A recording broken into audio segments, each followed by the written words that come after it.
Hola, soy la profe Lida.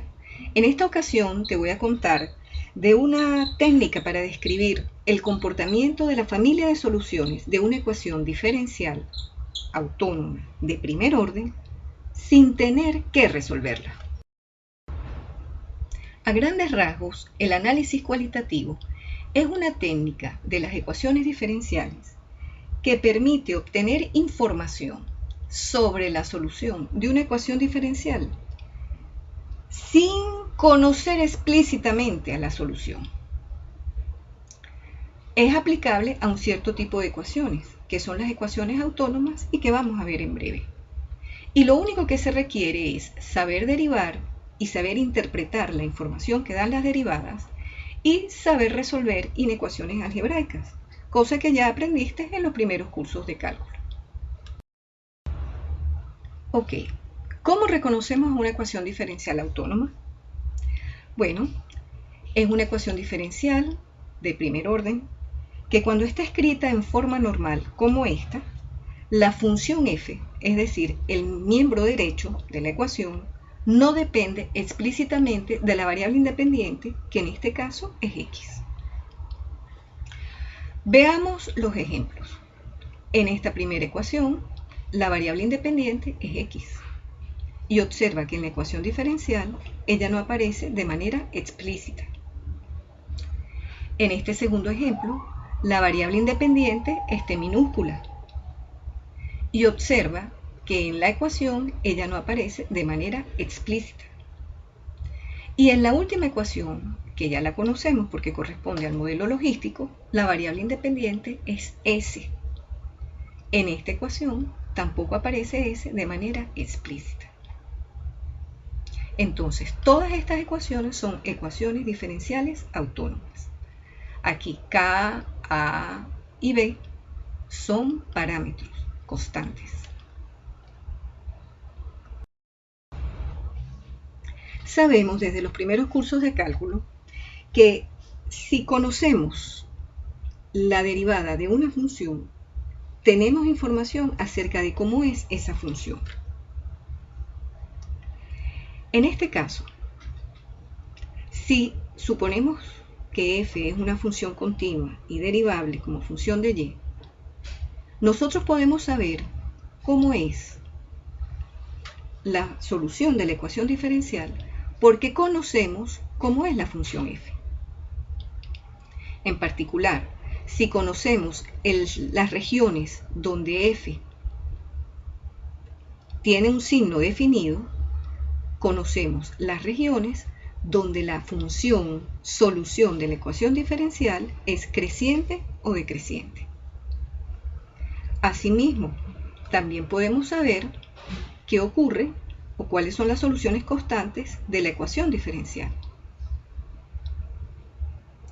Si calculamos la segunda derivada de la función de la solución con respecto de x, es decir, aquí si calculamos la segunda derivada de y, tenemos información sobre la concavidad. Y eso lo podemos hacer a partir de la ecuación diferencial.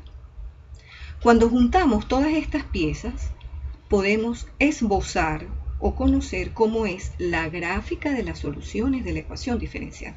De eso se trata el análisis cualitativo.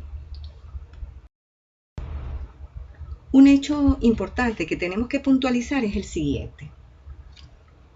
Para esta ecuación diferencial, si la función f y su derivada con respecto de y son continuas en un cierto dominio, para cada punto AB en ese dominio existe una única solución que manda a A en B y que está definida en un intervalito alrededor de A.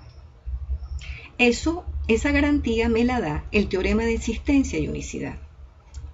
Lo que estoy diciendo entonces es que por cada punto de ese dominio D pasa una única solución de la ecuación diferencial. Es decir, las soluciones de la ecuación diferencial no se pueden interceptar. Vamos a concretar en qué consiste el análisis cualitativo con un ejemplo. Tomemos como ejemplo este modelo famoso, el modelo logístico. Aquí f, como pueden ver, es una función cuadrática que no depende de t, como ya dijimos. Entonces, como quiero saber dónde f tiene signo definido, es lógico preguntarme dónde f se hace cero. Porque f aquí, como ya vimos, es una función que es continua al ser cuadrática y además es infinitamente derivable. Estoy preguntando qué ocurre si la derivada de una función constantemente es nula. En efecto, si ustedes tienen una función cuya derivada siempre es nula, eso lo que significa es que la función es constante. Ok. Recíprocamente, si ustedes tienen una solución constante, la derivada siempre va a ser cero. Entonces, lo que estoy diciendo es que las raíces o los ceros de la función f están relacionados, corresponden a soluciones constantes de la ecuación diferencial. A los ceros de la función f los vamos a llamar puntos críticos o puntos de equilibrio. Y a las soluciones constantes de la ecuación diferencial las vamos a llamar consistentemente soluciones de equilibrio o soluciones estacionarias. En este ejemplo logístico, los puntos de equilibrio, es decir, los valores que anulan a f, son 0 y a entre b. Vamos a ver gráficamente cómo quedan las soluciones. Ok, aquí estamos en el plano T, P. Y aquí tenemos las gráficas de las soluciones constantes de la ecuación diferencial. Es decir, estas son las soluciones de equilibrio o soluciones estacionarias de la ecuación diferencial. Como son soluciones constantes, sus gráficas son rectas horizontales. Estas rectas horizontales me están dividiendo al plano en 3 regiones, en 3 franjas. Vamos a ver en breve cómo son las soluciones que pasan por puntos de esas franjas.